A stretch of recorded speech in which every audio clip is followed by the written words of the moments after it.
Hey, how you doing, Roger Rabbit fans? This week's episode is being brought to you by the wonderful world of me, Gary K. Wolf, creator of Roger Rabbit, Jessica Rabbit, and the other loonies in Toontown. For more about me, my books, and my upcoming animation projects, visit my website, GaryWolf.com. For more about Roger Rabbit, stay tuned. You came here to get your weekly theme park fix, to hear Jeff and George and their bag of tricks. Why don't you sit back and enjoy the show?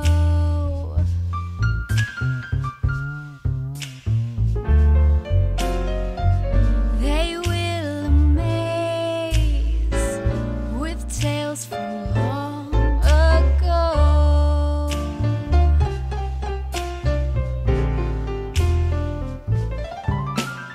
Ghost whistles hanging around with five-legged ghosts. Come take a ride in their bob around boats. Communicore Weekly. They take it nice and slow.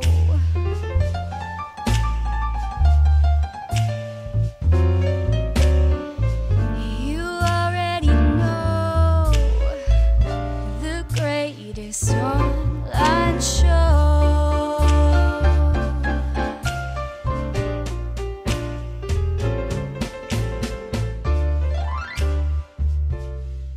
Hello and welcome to Communicore Weekly, the greatest online show, home of the world's first pair of independently born, identical twins. I'm George. And I'm Jeff, and welcome to our special Who Framed Roger Rabbit themed episode, in case you couldn't tell by the awesome opening song. Wasn't that lovely, George? I thought it was fantastic and amazing and cool. Yes. Thank you so much to our good friend Corey Celeste for her amazing vocal talent on that song. Be sure, go check her out at soundcloud.com/Corey with a K, K-O-R-I, dash Celeste, C-E-L-E-S-T-E, so you can hear more of her awesome music. Thank you very much, Corey. She's got some good stuff up there, so we really appreciate her helping us out, not her helping her with this as well. I mean, she did a much better job than either of us could have done, to be quite honest with you. Yeah, obviously, on several aspects. Yes. But at the end of the show, I'm actually going to include her version of Why Don't You Do Right, the song that Jessica Rabbit actually sings in the film Who Framed Roger Rabbit, because it was so good, and that's what led me to ask her to do this theme song to begin with. So be sure to tune in at the end of the episode all the way through. We're forcing you to listen to the end to hear that song. But anyway, Roger Rabbit themed episode. Are you excited, George? Oh, totally. I'm totes excited. Let's talk about rabbits. It's time for Disney History.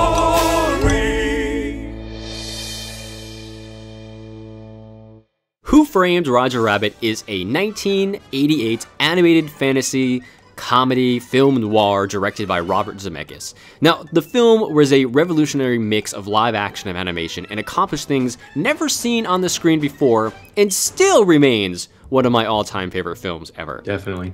Yep. You know, and it quickly shows the viewers how off the wall it is when it begins with a simple credit sequence with the cool, jazzy film noir score, and then BAM!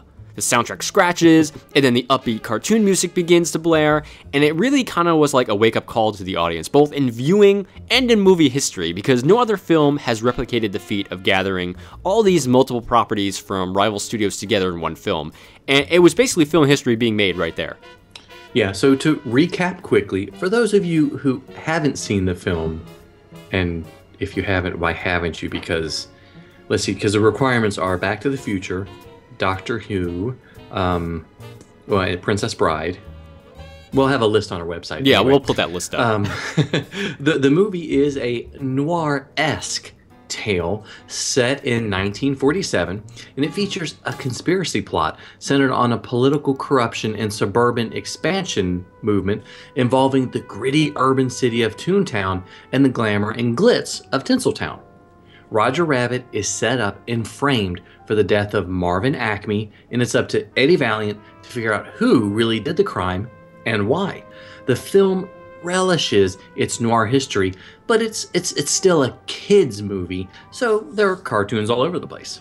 Walt Disney Productions purchased the rights to the novel Who Censored Roger Rabbit by Gary Wolfe in 1981. And the studio then brought in Steven Spielberg to executive produce through his production company, Amblin Entertainment. Walt Disney Productions originally wanted Terry Gilliam to direct, but he found it too technically challenging, so he passed. And Spielberg, having just worked with Robert Zemeckis on a little film called Back to the Future, he actually suggested him and brought him on board to direct the live-action sequences. Richard Williams was put in charge of the animation sequences. So, in reality, Roger Rabbit is one of those movies that today would probably never be made. But technically, and in terms of the properties that would need to be licensed to achieve the look and feel that the film has, today. It was complicated. The production was complicated from day one. Spielberg, of course, was instrumental in the licensing negotiations. He worked closely with studios such as Warner Brothers, the Fleischer Studios, Felix the Cat Productions, Turner Entertainment, and Universal Pictures. Spielberg's name and his smooth negotiating convinced the separate studios to, quote-unquote, lend their characters to the production at an unbelievable flat rate of $5,000 per character. And that was it. Just $5,000. We would have done it for cheaper. Yeah, exactly. We could have had Jeff and George so much cheaper. I would have given, for $1 we would have appeared in the film. Well, that's two, fine. Two. So we can split each have $1. Fair enough. Okay.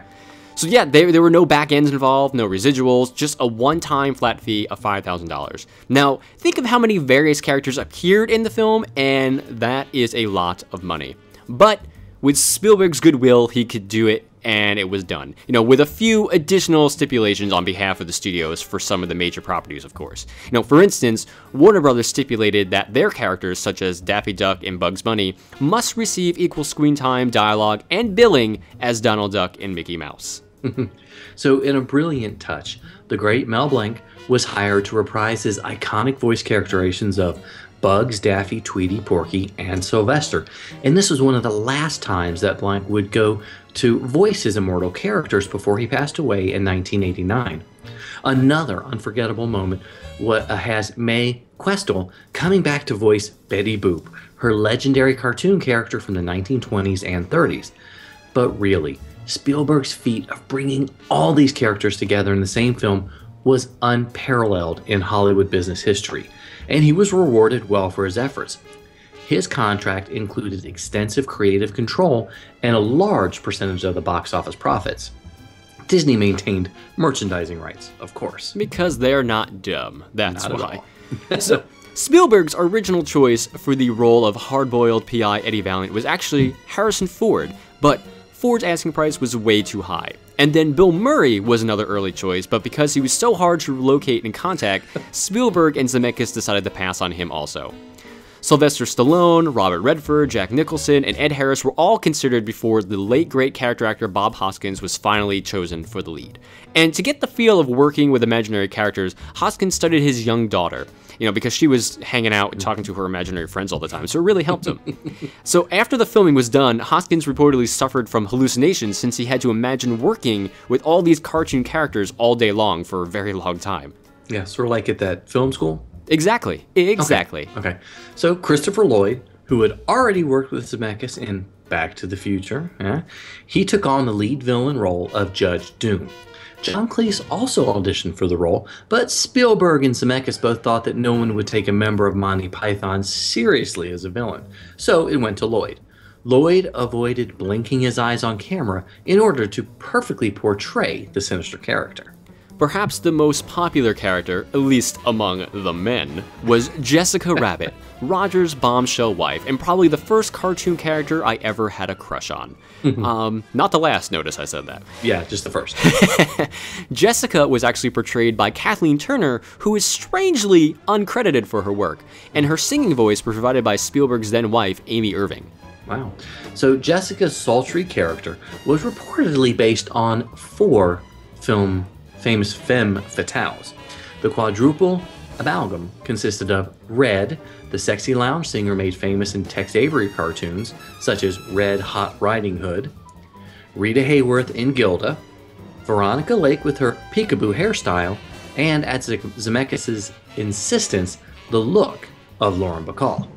Now, the film's title role went to a young stand-up comedian actor named Charles Fleischer. Now, although an animated character in the film, Charles insisted on getting dressed as Roger, rabbit suit, suspenders, bow tie and all, every day, standing off camera and feeding his line to Bob Hoskins the entire time. Now, Roger was actually a blend of several characters as well. Tex Avery's cashew nut-shaped head, a swatch of red hair like Droopy's, Goofy's overalls, Porky Pig's bow tie, Mickey Mouse's gloves, and Bugs Bunny cheeks and ears. So the film's production was notoriously over budget and over schedule. Disney balked at the originally projected $50 million production, but they greenlit the film with a $29.9 million budget. And even at that cost, it was the most expensive animated film ever greenlit. During production, when the budget had escalated past $40 million, Michael Eisner, who was in charge at the time, nearly shut down production. Jeffrey Katzenberg was in charge of Disney Animation at the time and was responsible for talking Eisner out of shutting down the production. Spielberg's draw was said to have helped, kind of sway him as well. And Katzenberg argued at the time that the hybrid live action plus animation would save Disney's animation's ailing pre-Renaissance department. And technically speaking, the film was quite the achievement. The production utilized VistaVision cameras, which came with a higher resolution and was a widescreen variant of the 35mm format. In fact, some of the same techniques used in VistaVision eventually evolved into 70mm IMAX formats. The cameras were also equipped with motion control technology, allowing for scenes to be shot with the same movements and focal lengths multiple times.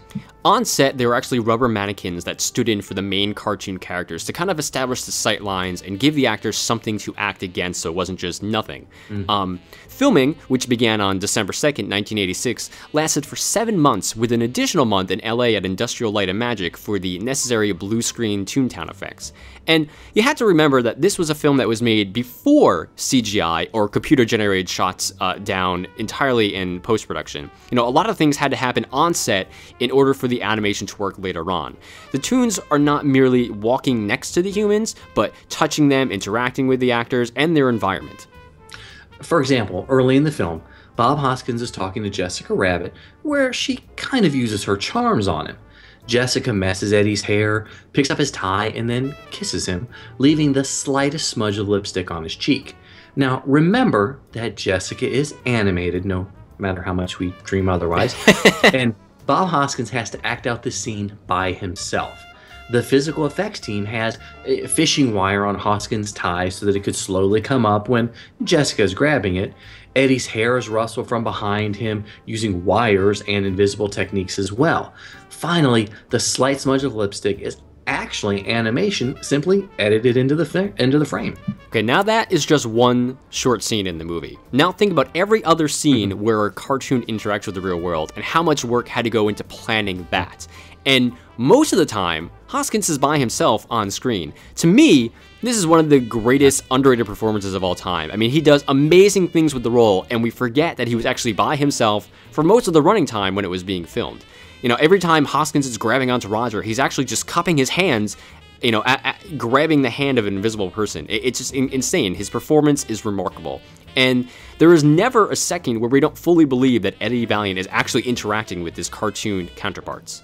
I want to stop the recording and go watch the movie. Can we do that? We can, but we won't. Okay. We need to finish this episode, George. I'm sorry. All right. So, post-production lasted an additional 14 months, with one of the biggest challenges being rotoscoping all the live-action sequences, which involved drawing animation cells over all of the live-action footage. This proved to be an even more of a challenge because Zemeckis likes to use dynamic camera movements and had a large amount of action shots.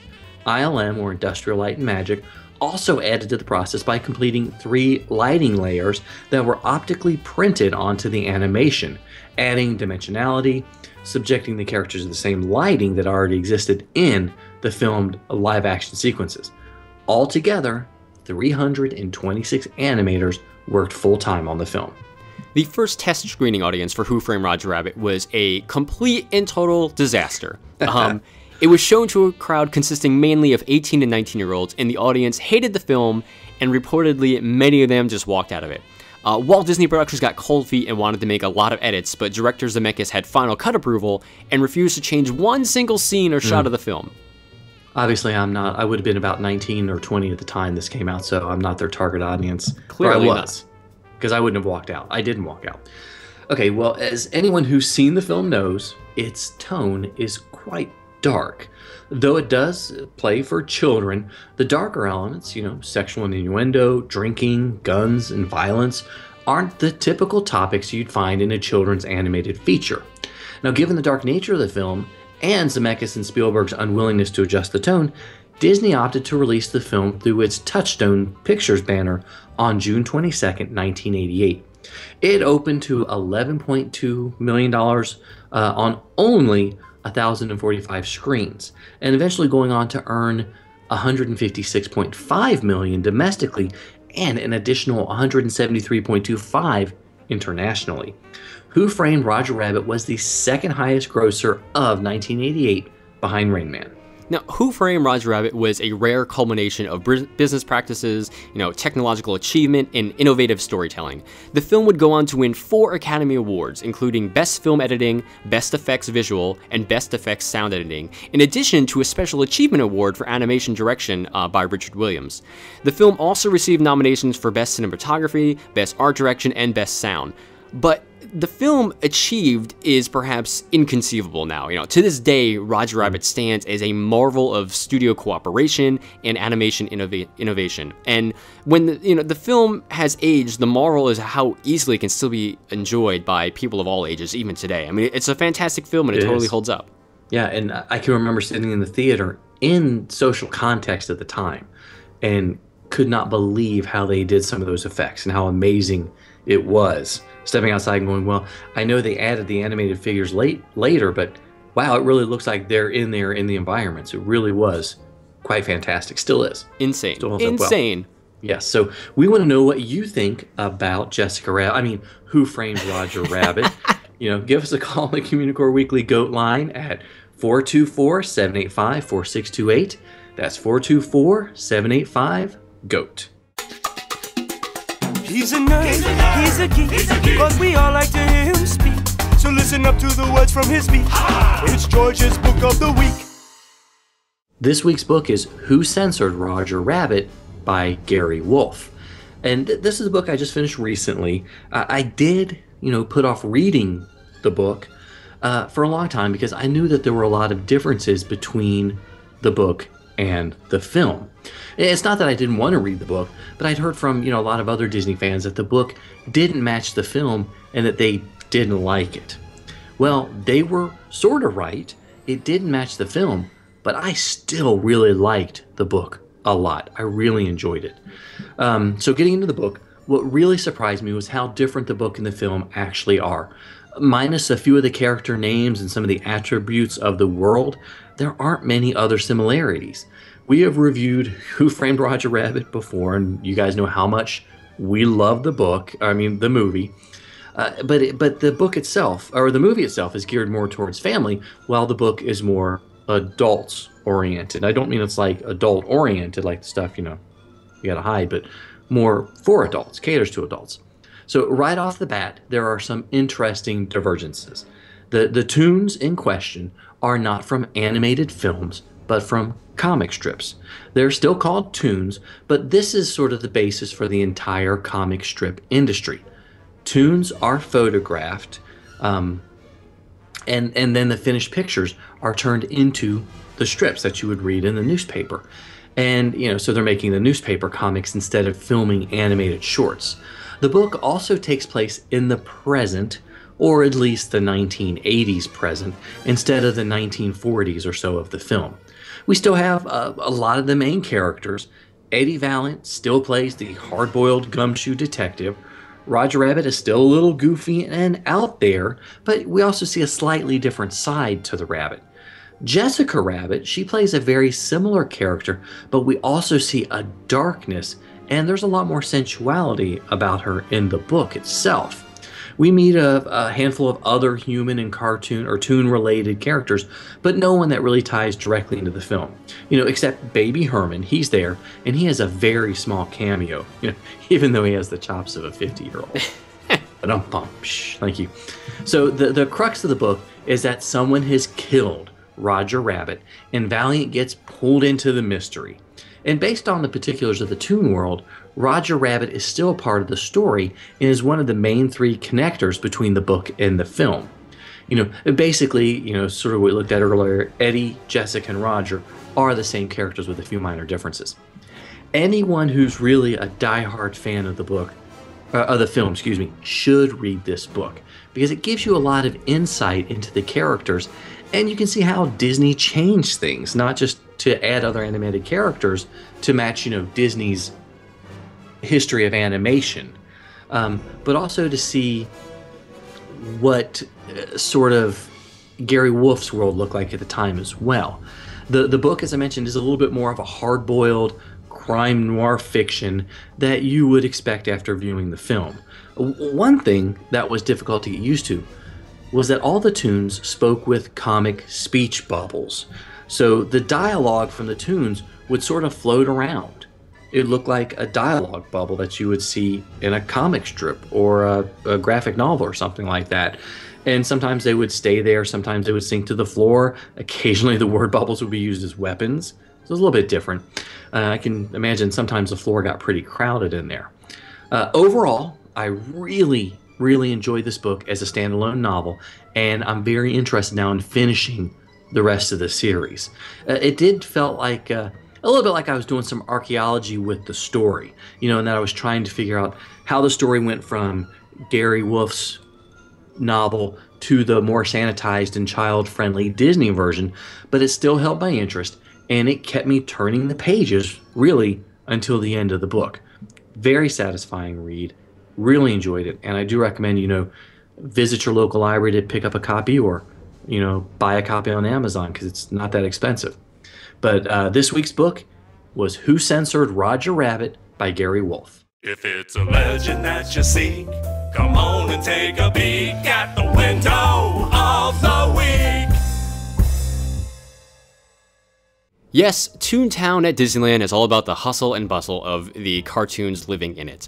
And though this seems, it leads to a more suburban part of the town, much different than what we see in the film Who Framed Roger Rabbit.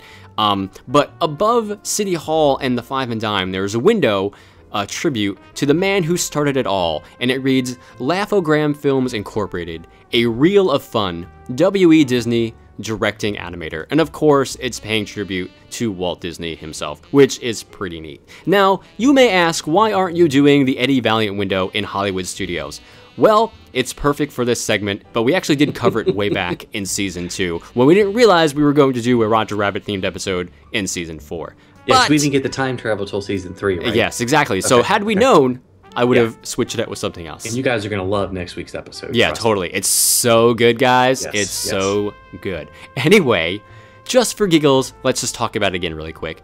Eddie's window is in Echo Lake, and it reads, Eddie Valiant, Private Investigations, All Crime, Surveillance, Missing Persons. And next to his window is another window with a Roger Rabbit-shaped hole, much like he burst out of Arcane Maroon's window in the film. So, there you go. That's your double windows of the week. Roger Rabbit related and Toontown related. So does that mean we need a new theme for Windows of the week? It's the legend that you seek. No, we can still use the same one. It's fine. I'll just add an S at the end of it. It's the Windows. You'll hear me say Windows of the week in the middle of the song. And really? If you don't hear it, are you going to actually edit that in there? No, I'm too lazy, guys. I didn't think so. Okay. I'm way too lazy. You don't know what you know till we know you. You just don't know. Here's one little fact we bet you didn't. One little fact we bet you didn't know.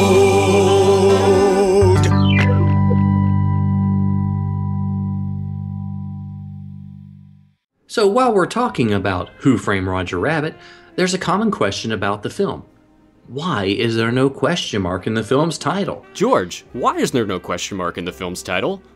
I'm totally glad and surprised you asked that question. The answer is an old Hollywood superstition that a question mark in a film's title is considered bad luck. And considering how much money the film made, clearly leaving the question mark off worked. Now we know you. Sometimes you might see it, sometimes you don't. Hey, look, what's that? It's a five-legged goat. When you're waiting in line for Roger Rabbit's cartoon spin in Toontown at Disneyland, when you get to the loading area, you'll see a lot of license plates on the wall. And a lot of them are very clever references to some of the other famous animated features and characters, such as 2N Town for Toontown, BB Wolf for the Big Bad Wolf, Mr. Toad, obviously, for Mr. Toad, 1DRLND for Wonderland. I had to spell it out to make sure I said it correctly. This one is pretty good too. 1DNPTR for Wendy and Peter. I'm L8 for I'm Late, obviously, the White Rabbits. CAP Cap 10 and an HK, Captain Hook. L Merm 8 for Little Mermaid. 101 DLMN for 101 Dalmatians. Fan TC for Fantasy. I mean, there's so many. RS2 Cat for the Aristocats. ZPD2DA for Zippity Doodah, and Little Pig, or Three Little Pigs for Three Little Pigs. So many Vanity Plates. I love Vanity Plates. I want to get one of these for myself, to be honest with you. That's awesome. It's wonderful, and I kind of just want to steal one off the wall and put it in my car. But I won't. Could, right? Oh, and that's right. You're not going to do that. No, I won't, because that's against the right. rules. I don't want to get in trouble. Well, speaking of something else that's awesome, why don't you tell everybody about this week's prize winner? That's right. This year, the winner for the Year of a Million or So Limited Time Cadets, which again, you can still send in your stuff for by sending us an email at communicoreweekly@gmail.com. Give us your name and your mailing address and your birth date. That way we can add you to the list. But the winner this week will receive a copy of Who Plugged Roger Rabbit by Gary Wolf, the sequel to Who Censored Roger Rabbit, but technically it's a sequel to the film because, well, I won't give away Who Censored Roger. But anyway, it's a good book, and the winner for this week is Sarah J. from Hamilton, Ohio. Hooray! Congratulations. I hope you enjoy Who Plugged Roger Rabbit, because I do quite enjoy that book. Yes. And of course, a big thank you to Corey again for her amazing theme song, and be sure to listen to her version of the other song at the end of the show. You can find her at soundcloud.com/Corey-Celeste. It's KORI-CELESTE. And of course on Instagram at SupCorey, because she's clever like that.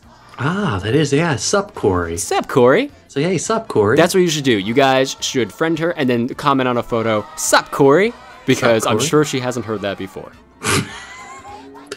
Probably I'm not. going to text her right now and apologize. And then say that's enough to her. Say yes. Yes. Thank you for That's the all. song. And now that you hate us. Well, guys, thank you so much for watching and listening to another episode of Communicore Weekly. Be sure to leave us a comment wherever you watch or listen to the show, whether it be on YouTube or iTunes. Yes, email us at communicoreweekly@gmail.com to enter the amazing contest. We're giving a prize away every week. We're so excited about it. And as Jeff always says, just to say, hey, you can say sup to us. Sup, Jeff and George. Yeah, send us an email. Just say that. Just say that. Sup, Jeff and George. You can do that. Also, be sure to like us on the Facebook at facebook.com/Communicore Weekly. And follow us on Twitter and Instagram. I'm at Imaginerding. He's at Jeff Heimbuck. And of course, give us a call on the Communicore Weekly Goat line at 424-785-4628. And be sure to visit the Communa store at communicoreweekly.com, where you can get a copy of Communicore Weekly the musical and some fantastic Communicore Weekly shirts. And of course, if you want your official cadet membership card and some Communicore Weekly stickers, be sure to send us a self-addressed stamped envelope to Communicore Weekly, P.O. Box 432, Orange, California, 92856. And if you want to do right by us, visit patreon.com/Communicore Weekly and help support the greatest online show. Very well done, by the way. I liked how you did that. Try. Throw that in, because we can say sup Corey. Sup, again. Corey. Sup Corey.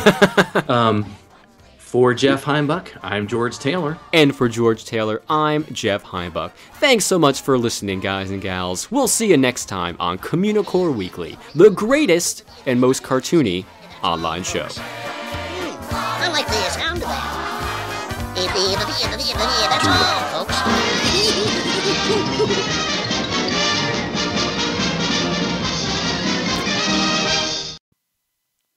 You had plenty money, 1922. You had other women make a fool of you. Why don't you do right like some other man do?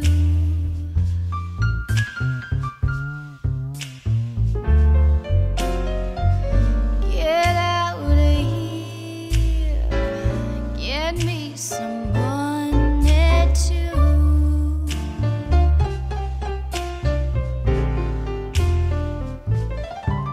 You're sitting here wondering what it's all about.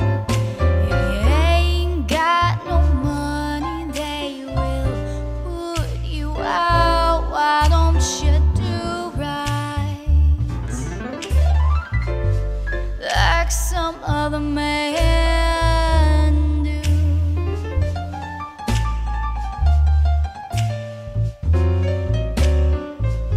Get out of here, get me some money too.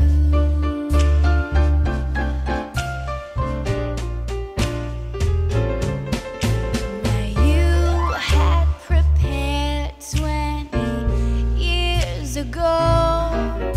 You wouldn't be wandering now from door to door. Why don't you do right